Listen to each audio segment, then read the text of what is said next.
didn't knock my fingers. Yeah, you can stop recording that.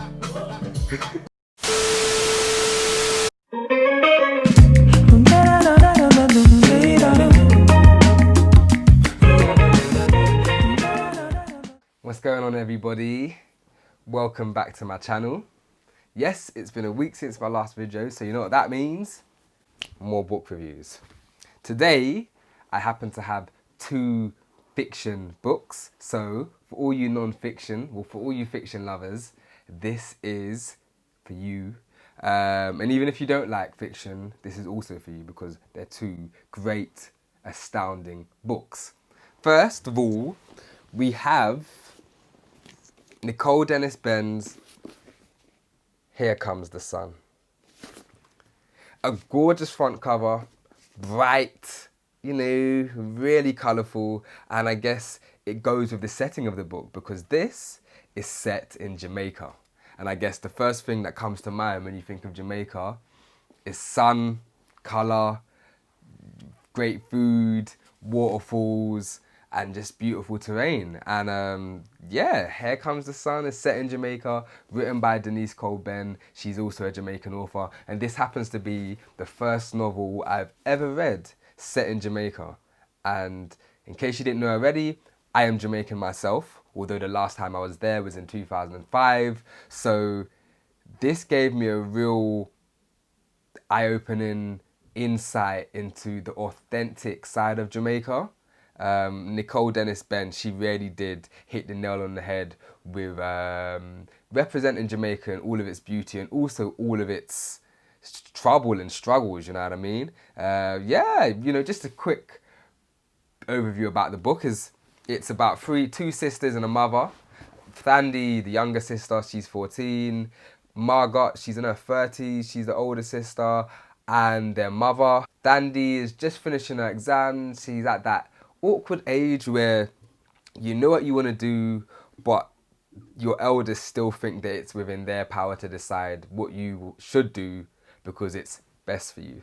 So she's experiencing those growing pains. She's also dipping her feet in the water in regards to boys. Moving on, Margot, she works in a hotel. She actually pays for Thandi's schooling, and Margot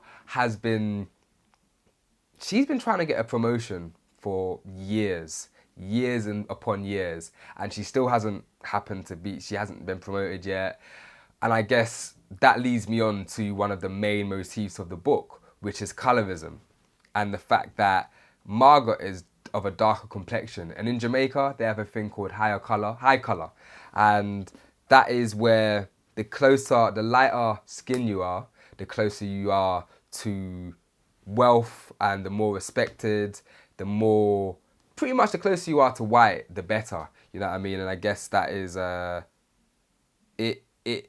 it's a representation of the ways in which Jamaica's colonial past is still alive and kicking to this day. And it was a really sad thing to read about the book, and quite dark just to see as a result of that high colour, the bleaching industry, and how wide in scope it is, and how many people in Jamaica actually bleach. Because I'd heard of it before, but I didn't know the extent of it, and this book really did highlight that to me, and that's another thing I really enjoyed about it.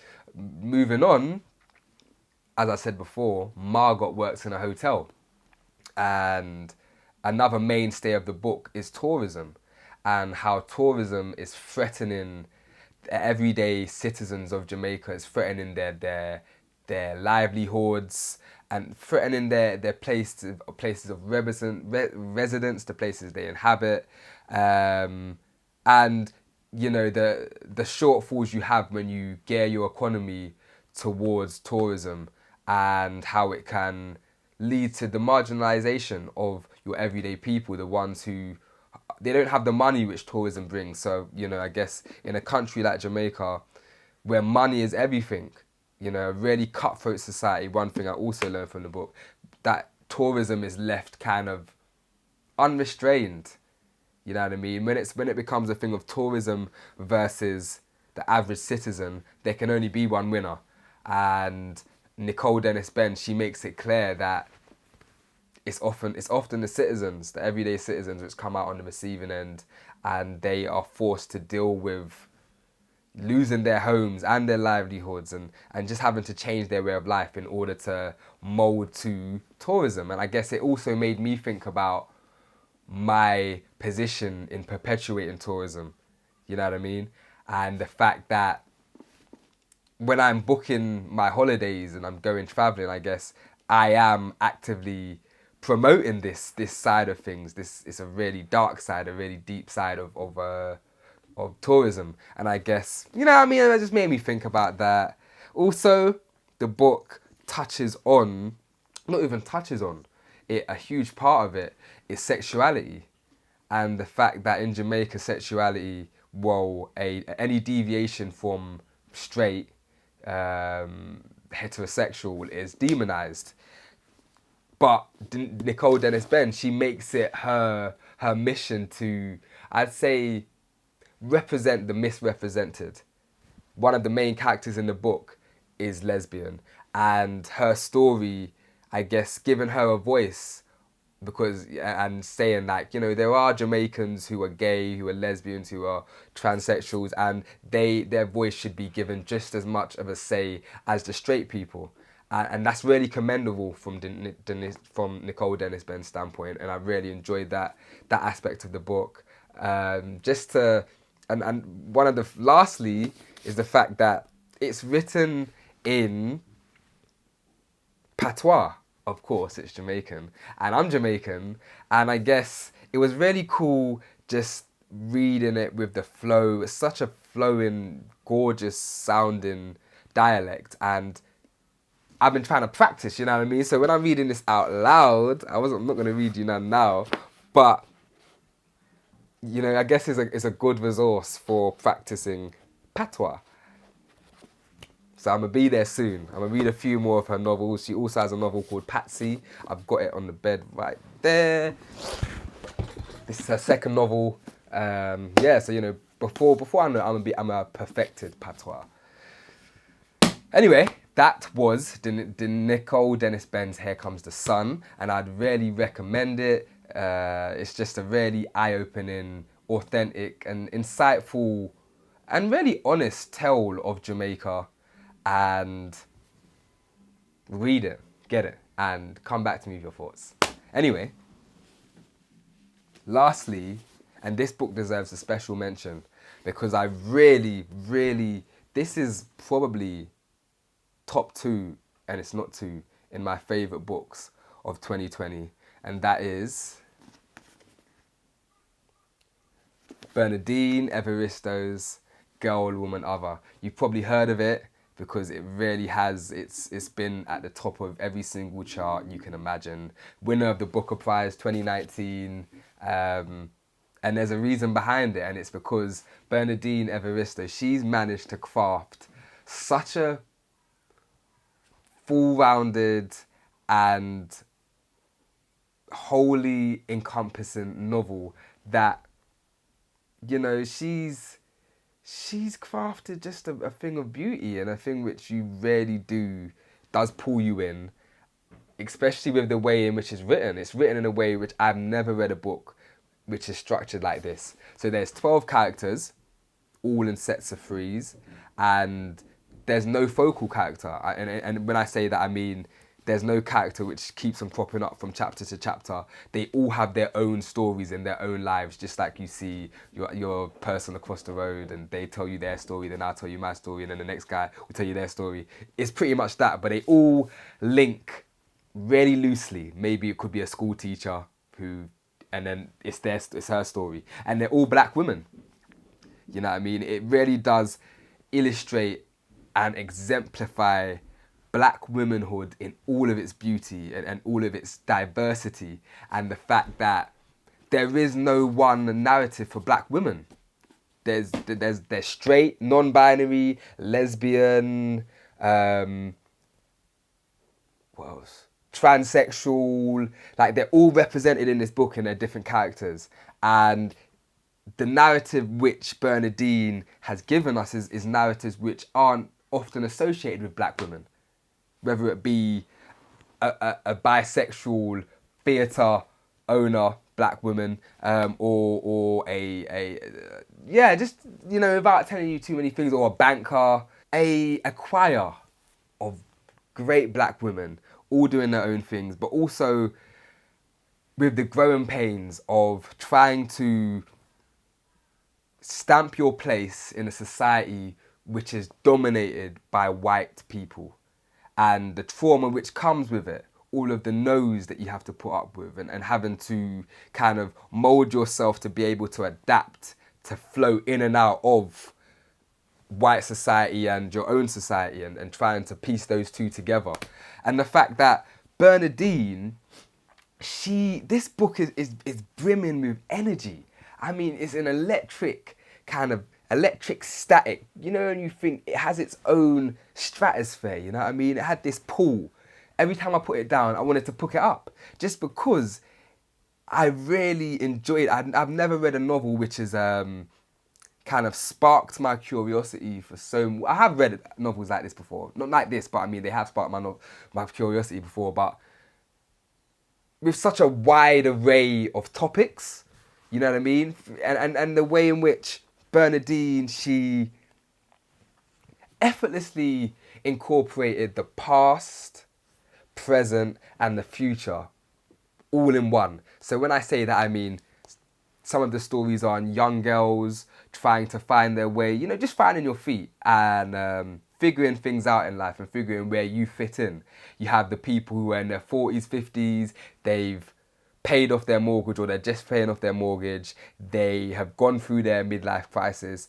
They have kind of figured out what they've been wanting to do their whole lives. And then you have the 80 and 90-year-olds who have how many other generations of grandchildren, and they've paid off their mortgage and they've already written their will, and they are they've reached a point in their life where they're just chilled. Their experiences have molded them, and they've let their experiences mold them, and they have lived quite a fulfilled life, and it made me question my kind of curiosity for the older generation, and the fact that you may be at Christmas, you've got your grandparents, and then you've got all your cousins and the second and third generations, and your grandma is there at the head of the table, with this huge genome, which it started with her, and she's quiet, you know what I mean? She's really polite, just chilled. When you think of a grandma, a grandparent, and a grandma, you think of just the down to earth, warm, not in a rush to do anything. But also, I guess I don't think of the aspect that the grandparent you're seeing today is not the same person they were 50 years ago, 60 years ago. They were just like you right now, trying to figure things out and dipping their toes in so many different ponds and just trying to find out what works for them. And I guess it sparked a curiosity that's made me want to question and get to know the elders in my family and their life story and what has their life-changing experiences, sort of thing. And that I really did enjoy that takeaway from the book, as well as a number of others, you know what I mean? I could really sit here and rant about this book until next year, until pre-corona. But all I can really say is just to have a read, you know what I mean? It's written, it's fiction, but you can't really tell that it's fiction in the way it's written. I guess one of the things I love about fiction is its ability to build a relationship with the reader, and then build a relationship with the reader in such a way that it encourages empathy. And from a place of empathy is where a place of change comes. Well, where change can come from. And changing things for the better, changing the misrepresented, giving them voices, giving black women, every single type of black woman, a voice. And and one last thing I'd say about the book is its structure. its linguistic structure. It is written with absolutely no structure. There's no full stops, there's no commas, there's no capital letters, there's no quotations. I mean, all of the regular cues you would expect, they're not there, but you get used to it after a few chapters, and it flows. I guess at times it's lyrical, it's poetic at times, her writing, Bernadine's pen to paper sort of thing. And the amount of voices which flood the page on every single page in this book is only a testament to Bernadine's accomplishments, and I guess the amount of accolades which she has gained from writing this book. It speaks for itself.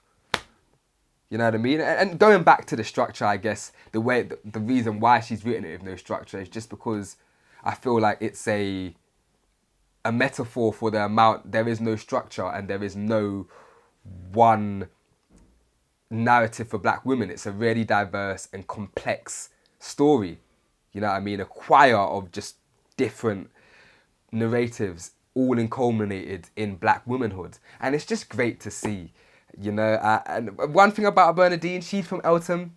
She's like 20 minutes away from me. So one day I'd love to bump into her just so I can shake her hand and thank her for bringing such a great book into the world, you know what I mean, and giving it to us and allowing me to experience it. And I can't sing its praise high enough. I really love this book. You can probably see that already. But just, if you get the opportunity, please get this book. I'm going to put a few links to black bookshops which you can get this. It's probably sold out in a lot of different places. But that was Bernadine Evaristo's Girl, Woman, Other. And this marks the end of my 2 book reviews. And I hope you guys have enjoyed it. I'll be back next week with something different. Spice it up a bit, you know what I mean? Add a bit of vim. And with that, please don't forget to like and subscribe, because I always forget to say it. Don't forget to like and subscribe if you want to see me back here next week, and I'll be back here soon. Anyway.